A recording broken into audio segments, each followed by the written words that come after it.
In this video, I will demonstrate submitting a Notice of Employment form.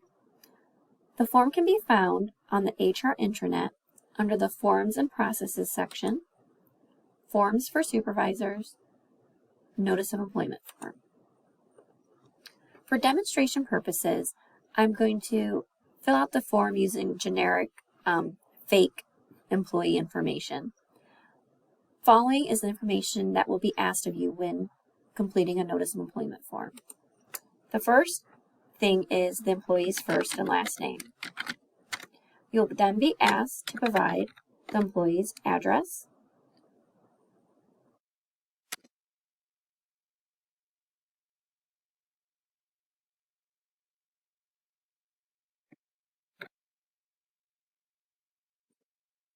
you'll then be asked for a preferred first name.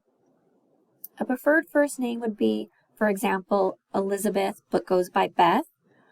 The preferred first name is strictly used for the Valpo email address. So their email address would be beth.lastname@valpo.edu.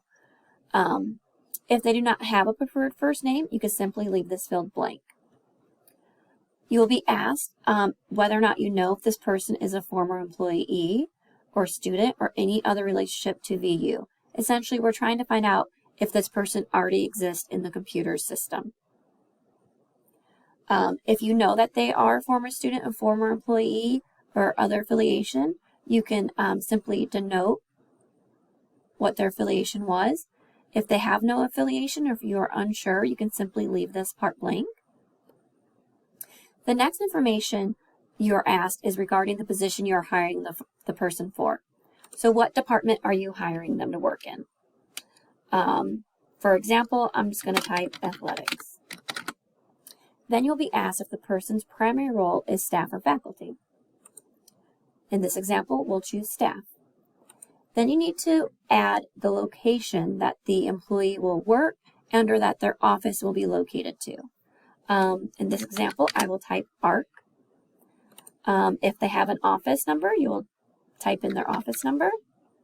And if they have an office phone number, same thing. Next thing you'll be asked is to provide their job title. I will just put a generic fake job title here. The next thing, and very important, that you have to add is the GL account number that this person is going to be charged to. This is a 16 characters that you'll be entering it in. You'll be entering it in the 2-digit, 7, 5-digit format as shown above. So I'm just going to type all ones. I'm not going to type an actual GL number. As you will see, once you have the 16 characters met, it will let you know how many characters you have entered. If you do not know this, please do not do what I did and just hit ones or type X's. We cannot process the form without knowing what GL number this person is to be charged to. So please click the Save My Progress and Resume Later, find out the GL number, and come back and complete the form. Once you do have the GL number entered, you also need to list who will be the direct supervisor of the employee. So I'm just going to put John Smith as a fake name and hit Continue.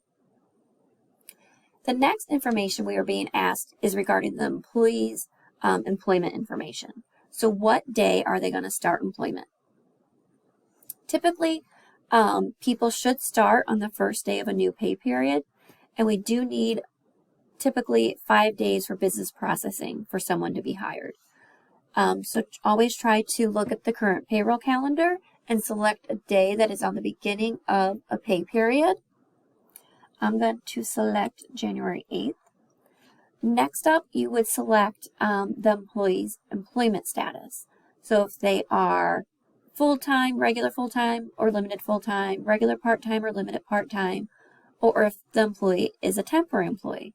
Please note, if you do select temp, you will be prompted to add an end date for the temp employee. For temporary employees, the end date cannot be longer than 1 year after the start date. Otherwise, they are not considered a temp employee.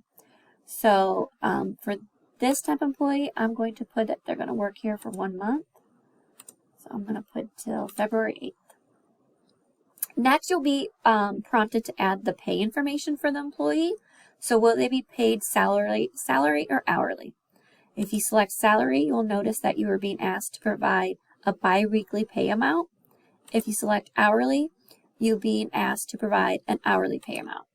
So I'm going to select hourly and put in a pay amount. For hourly, I'm also being asked the average number of hours per week that the employee will work. I'm just going to put in 15 hours a week. And how many weeks per year will the employee work? I already said that this is going to be a temp employee who's going to work here for a month, so I'll put 4 weeks. If they're a regular full-time employee, you would typically put 52 weeks. If they're a limited full-time employee, you would list how many weeks per year they will work. Same with limited part-time employee.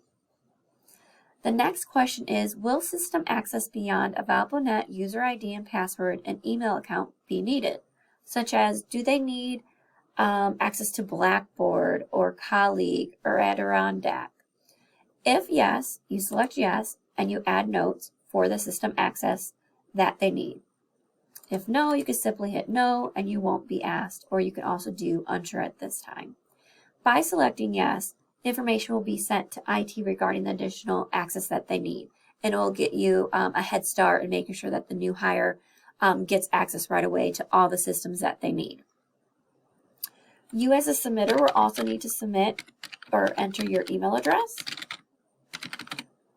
And then before you can submit the form, you'll be asked a spam protection simple question. And then you quickly hit submit. You will get a confirmation message on your screen that says the form has been submitted, and you will also get a confirmation email. If you do not get to this screen, your form was not submitted.